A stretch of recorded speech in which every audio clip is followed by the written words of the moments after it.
rezar com um baralho. Ninguém conhece a verdadeira origem das misteriosas e fascinantes cartas de baralho. Reza uma antiga lenda que, há muitos milhares de anos, alguns sábios chineses se reuniram sob a licença de um mestre para discutir o fato de que enormes legiões de invasores brutais estavam pilhando e saqueando sua terra. A questão a ser resolvida era a seguinte: como vamos impedir que a antiga sabedoria seja destruída pelos invasores? Foram feitas muitas sugestões. Alguns achavam que os antigos pergaminhos e símbolos deveriam ser enterrados nas montanhas do Himalaia. Outros sugeriram que a sabedoria fosse depositada em mosteiros no Tibete. Outros ainda ressaltaram que os templos sagrados da Índia eram os esconderijos ideais para a preservação da sabedoria do seu Deus. O sábio principal permaneceu em silêncio durante toda a discussão. Na verdade, ele pegou no sono no meio da reunião e começou a roncar ruidosamente, deixando todos desconcertados. Pouco depois, ele acordou e declarou: "O tal, Deus, me deu a seguinte resposta: vamos convocar os grandes artistas pictórios da China, homens dotados da imaginação divina, que é a oficina de Deus, e informar a eles o que desejamos realizar. Vamos iniciá-los nos mistérios da verdade. Eles irão retratar ou representar em forma de imagem as grandes verdades que serão preservadas para todos os tempos e por um sem número de gerações que ainda estão por nascer. Quando esses homens terminarem a dramatização das grandes verdades, poderes, qualidades e atributos de Deus, por meio de uma série de cartões com imagens, falaremos para o mundo a respeito de um novo jogo que foi criado. Os homens do mundo inteiro os usarão para sempre como um jogo de azar, sem saber que por meio deste estratagema simples estarão preservados os ensinamentos sagrados por todas as gerações. Essa foi a origem do nosso baralho. Muitos pesquisadores acreditam que as cartas tenham se originado no Egito, de onde deriva o nome Gypsies, que significa cigano. Uma tribo nômade que viaja pelo mundo tirando a sorte e adivinhando o futuro por meio das cartas. Na realidade, não importa se elas surgiram na China, na Índia ou no Egito. A questão é que as cartas representam profundas verdades psicológicas e espirituais. É geralmente aceito que as nossas cartas, um design composto, derivam das antigas cartas do tarô, as quais, segundo se acreditam, foram concebidas por místicos hebreus para retratar simbolicamente como funcionam as leis de Deus no cosmo e no homem. Elas consistem em bastões, paus, cálices, copas, espadas e pentáculos, ouros, e 22 das 78 cartas do tarô são chamadas de trunfo. Há uma letra ou palavra hebraica associada a cada carta, e cada letra tem um significado específico definido. Você pode entender o significado intrínseco da Bíblia se conhecer o alfabeto hebraico e a ciência do simbolismo. Os antigos diziam que, se todas as Bíblias do mundo fossem destruídas, as verdades eternas e as leis da vida poderiam ser revividas por meio das imagens pictórias e do simbolismo das cartas do tarô, do qual derivam as nossas cartas de baralho. As cartas foram inadequadamente utilizadas ao longo do tempo com o objetivo da adivinhação, mas sem dúvida seu propósito original era transmitir profundas verdades místicas para o ser humano. A adivinhação com base em vários métodos continuou ao longo do tempo. Moisés baniu os arupsis, os adivinhos de purificação e aqueles que acreditavam em sons e vozes. Quando prestamos atenção e damos importância às profecias do mal, estamos, na verdade, rejeitando Deus, a causa primeira, o espírito interior. Precisamos conceder a suprema autoridade e reconhecimento à presença de Deus que está dentro de nós e nos tornar o verdadeiro profeta, ou seja, devemos profetizar apenas o bem. O nosso estado de espírito, o nosso sentimento interior e a convicção da presença de Deus e da eterna bondade dele se manifestarão em nosso mundo. O estado de espírito e a convicção são os nossos profetas. Aquilo que sentimos internamente como verdadeiro, vivenciamos externamente. Se iniciarmos com Deus e compreendermos que Ele reina supremo em nossa mente, só poderá haver um resultado: o bem, porque Deus e o bem são sinônimos. O início e o fim são sempre os mesmos.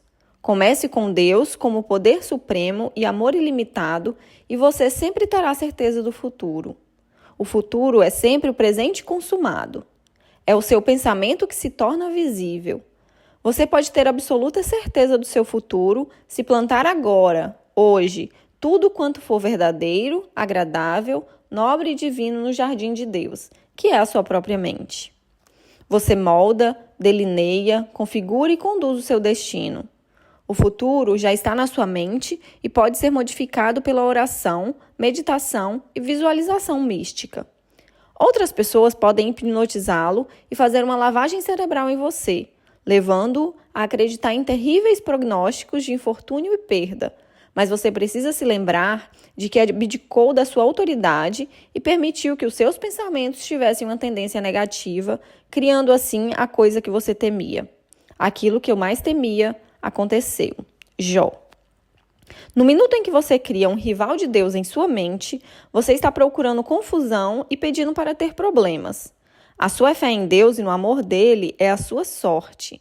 E a partir de agora, você acredita e vive na constante expectativa do melhor. O que é verdade quanto a Deus é verdade ao seu respeito. É maravilhoso. Descrição do baralho contemporâneo. Ele contém 52 cartas de jogar e 2 cartas adicionais chamadas coringas, e vem dentro de um envoltório lacrado. É preciso romper o lacre para usar as cartas. Isso simboliza a espécie humana, pois cada homem é um livro fechado. O homem abriga Deus. Ele é o tabernáculo do Deus vivo, pois o tabernáculo de Deus está com o homem. A presença de Deus está dentro do homem. Todo o poder, inteligência e sabedoria do ser infinito está situado nas profundezas do homem, esperando para ser ressuscitado. O homem precisa romper o lacre e aprender com o esplendor aprisionado internamente. Quando tomamos conhecimento dos poderes da nossa mente, consciente e subconsciente, bem como da lei da ação e reação, rompemos o lacre e começamos a compreender que o pensamento são coisas, que nós atraímos aquilo que sentimos e que vivenciamos aquilo em que acreditamos. Se você pensa repetidamente de uma certa maneira, forma uma impressão ou conceito na área subconsciente da sua mente, que se torna uma força subconsciente que governa as suas ações externas. O homem desvelado é o espírito, a mente. Quando você pensa em si mesmo, sem considerar o seu corpo, nome, nacionalidade, casa e ambiente, o que você é? Despoje-se agora do seu corpo e diga: eu sou espírito, eu sou mente. Você está mentalmente se despindo ou rompendo o lacre e descobre que o reino de Deus está dentro de você. O Coringa é a carta excedente, a que geralmente é rejeitada, mas, é claro, recebe um valor maior quando é usada no jogo. O Coringa é Deus, e ele é habitualmente rejeitado pelas pessoas porque o ser humano típico tem um Deus fora de si mesmo, uma espécie de ser antropomórfico que mora nos céus, uma divindade punitiva e vingativa, ou tem um conceito de Deus vago e confuso, baseado na ignorância, no medo e na superstição. O ser humano típico rejeita o Coringa ou o Deus interior. Ele refuta o fato de que a sua própria consciência é Deus para o seu mundo e de que dele cria e molda o seu futuro por meio dos pensamentos e sentimentos. Quando você usa o Coringa ou o poder oculto interior, isso engrandece tudo na sua vida. Comece a usar o poder divino dentro de si e engrandeça a sua saúde, paz, felicidade e alegria. Esse é o significado do Coringa. Não podemos nos permitir desprezar o poder espiritual interior.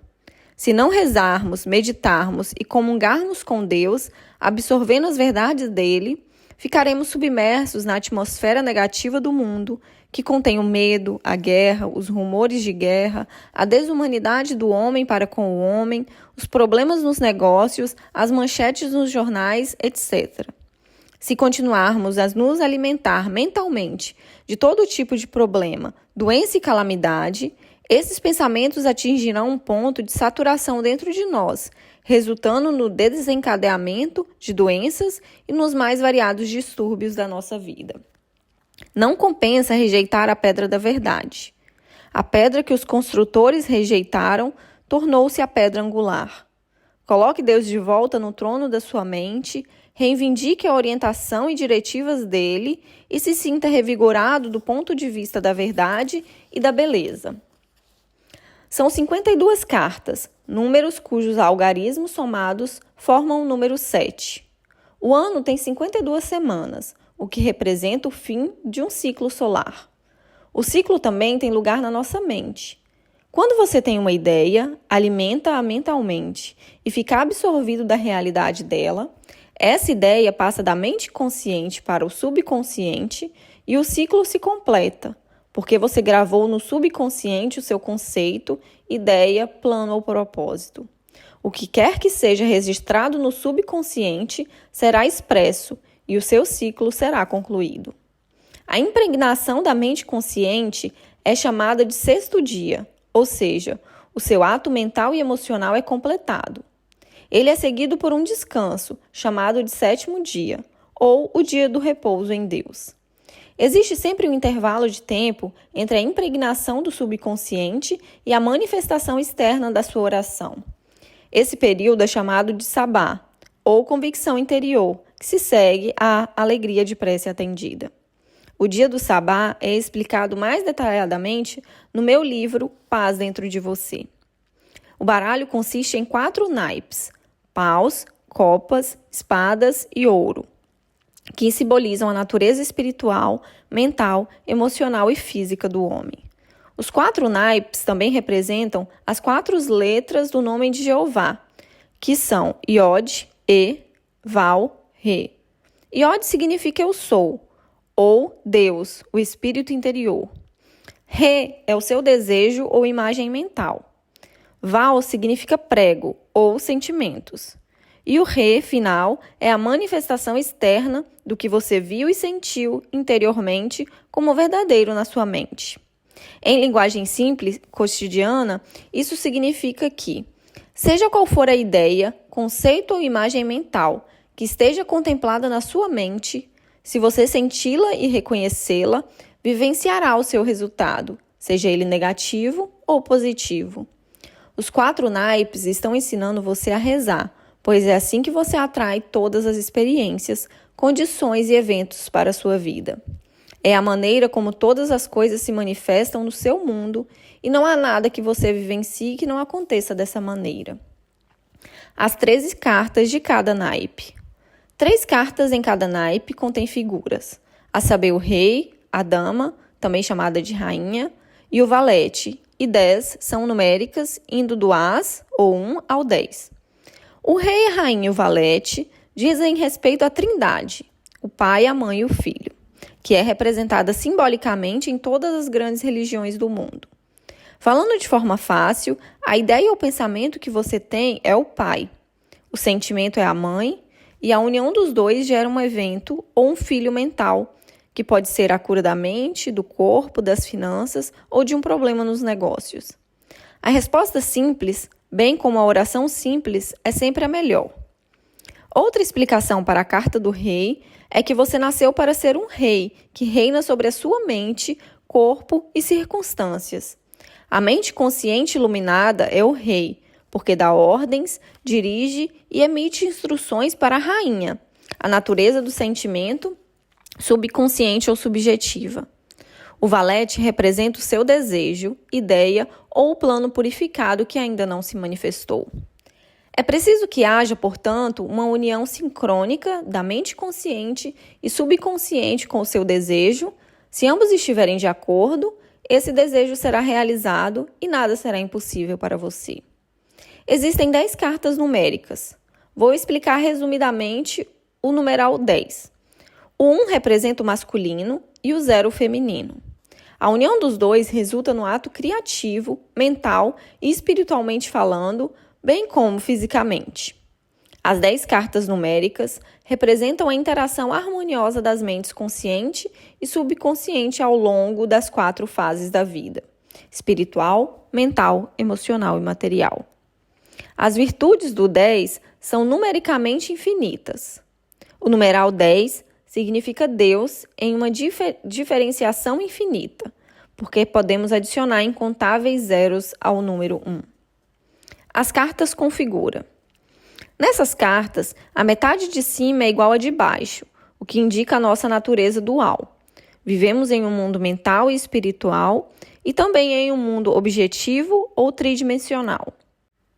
Quando o mundo exterior nos desagrada, podemos ir para a esfera da mente, rezar e nos identificar com o nosso ideal, alimentando-o e, por meio da frequente ocupação da mente, nós o promoveremos. Em seguida, o exterior e o interior se unificam e nós ficamos em paz. Mudamos o exterior, modificando o interior. O externo é sempre um reflexo do interno. Como é dentro, assim é fora.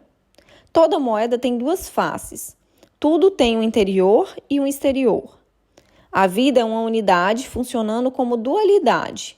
Temos a noite e o dia, a maré alta e a maré baixa, o masculino e o feminino, o quente e o frio, a paz e a dor, a saúde e a doença, o objetivo e o subjetivo, o visível e o invisível, o positivo e o negativo, a matéria e o espírito, o bem e o mal. Os opostos são expressos duais do mesmo princípio eterno, que é eternamente completo e perfeito em si mesmo. O adorno da cabeça. Os reis têm barba, o que simboliza a sabedoria e o poder de Deus. A coroa caracteriza a autoridade e a regência do espírito que está no comando da mente do homem. O rei de ouros, com a mão erguida, indica a sua lealdade a Deus, o único poder, e atrás dele há um machado, sugerindo que a lei do subconsciente é sempre exata, matemática e justa. Colhemos o que semeamos. O machado também indica a reação negativa da lei se violarmos a lei da harmonia ou da ordem divina da nossa vida. Se você pensar no mal, o mal se seguirá. Se pensar no bem, o bem se seguirá. Essa é a lei. O rei de copas, com a espada na mão, indica a espada da verdade. Não julgueis que vim trazer paz à terra. Não vim trazer a paz, mas uma espada. Mateus 10:34. A verdade entra na sua mente para dividi-la e separar os detritos das verdades de Deus. A verdade o separa das antigas falsas crenças da raça humana, provocando uma rixa interior, resolvendo deste modo todas as diferenças e estabelecendo paz no coração. O rei de copas perfurou o seu coração, a mente subconsciente, com as verdades eternas.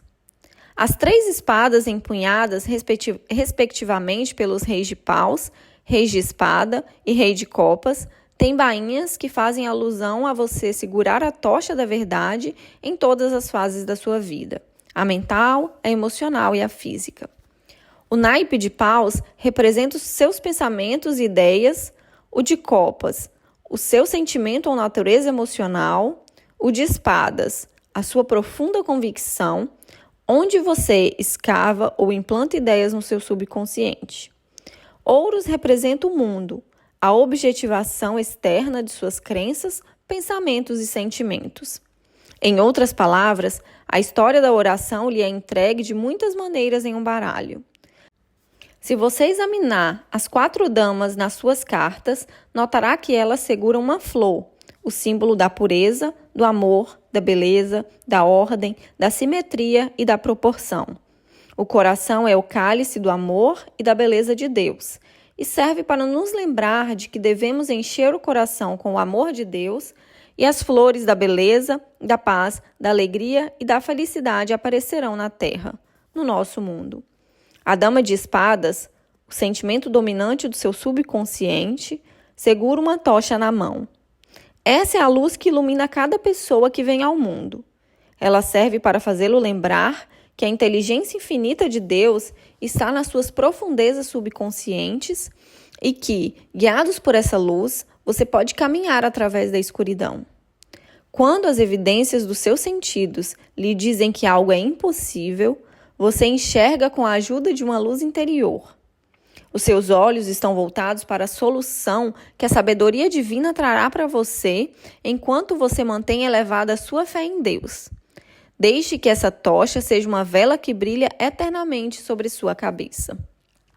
O valete de espadas segura uma ampulheta indicando que estamos nos deslocando através do tempo e do espaço nesse plano tridimensional e que qualquer ideia que você tenha transmitido para o subconsciente se manifestará do jeito e no tempo dele, porque é impossível descobrir os meios que ele usa. Os expedientes do subconsciente não são os seus expedientes, e você não sabe a hora ou o dia em que a ideia se realizará. Esse é o segredo do seu eu subconsciente. A pena que o valete de copa segura e o machado atrás da sua cabeça falam simbolicamente sobre a lei e o mundo. A pena é o seu conceito ou ideia, e a lei a executa. Certifique-se de que o seu plano é compatível com o bem de todos e não prejudique ninguém. Quando estiver em dificuldade, pense em Deus e na resposta dele. Ele sabe a resposta.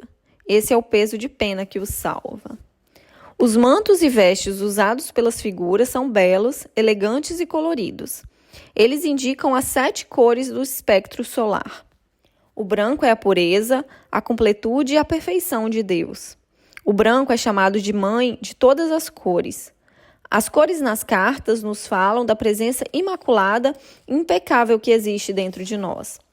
O vermelho indica o desejo purificado e a divindade. O escarlate representa o entusiasmo e o inebriamento divino. O roxo denota a realeza ou a sabedoria de Deus reinando suprema na nossa mente.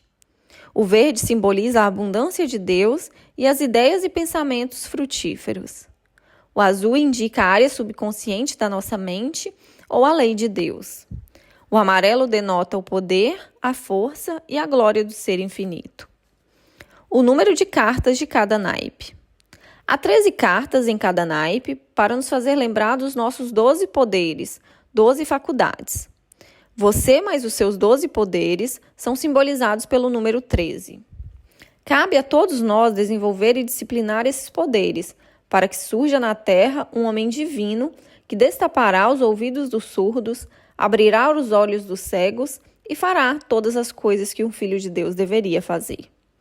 Temos 40 cartas numéricas. Noé ficou 40 dias na arca. Jesus jejuou durante 40 dias. Todas essas histórias simbolizam o jejum do banquete envenenado dos pensamentos coletivos e dos falsos conceitos, bem como a nossa absorção mental no bem que buscamos promover. O tempo que você leva para se desligar do seu problema e chegar a uma convicção na sua mente é chamado de quarentena, ou a conclusão de um ciclo de consciência. Faça jejum de pensamentos de pobreza e se alimente da abundância de Deus.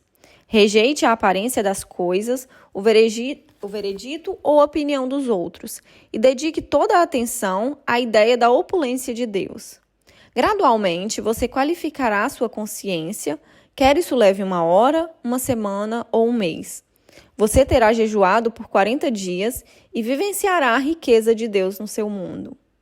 Os bastões que o valete de paus e de ouro seguram indicam uma vara de medida ou o cúbito. Homem significa mente ou medidor. Você deve medir e capturar da sua mente a bondade infinita e o amor de Deus, porque o seu conceito de Deus é o seu conceito de si mesmo. Proteja a sua ideia, ame-a e faça-a viver. Você terá então um padrão espiritual com o qual poderá medir todas as coisas. Quero mencionar a folha suspensa do valete de paus. Paus de respeito a ideias, planos e propósitos na sua mente. O esquema, o diagrama ou projeto. Repare que o valete de paus se curva para frente. Isso representa humildade, concedendo toda a glória e homenagens a Deus. A nossa atitude deveria ser a seguinte: Pai, eu te agradeço porque me ouviste, e eu sabia que sempre me ouves. João 11, 41, 42. É geralmente aceito que o valor numérico, as quantidades matemáticas, as cores e o simbolismo das cartas de baralho têm uma conexão muito estreita com a Grande Pirâmide. Os antigos místicos que conceberam essas cartas há milhares de anos tinham total conhecimento da rotação da Terra sobre o seu eixo e eram capazes de medir os céus e a Terra, e tudo isso é retratado nas cartas e na Grande Pirâmide. Homens como Jó percebiam intuitivamente as leis escritas do nosso coração e gravadas na parte mais íntima do nosso ser. Onde estava tu quando lancei os alicerces do mundo? Diz-me se tens conhecimento. Quem definiu as suas medidas, se tu o sabes? Ou quem estendeu sobre ele a linha de medir? O que sustenta os seus alicerces? Ou quem assentou a sua pedra angular? Jó 38, 4, 6.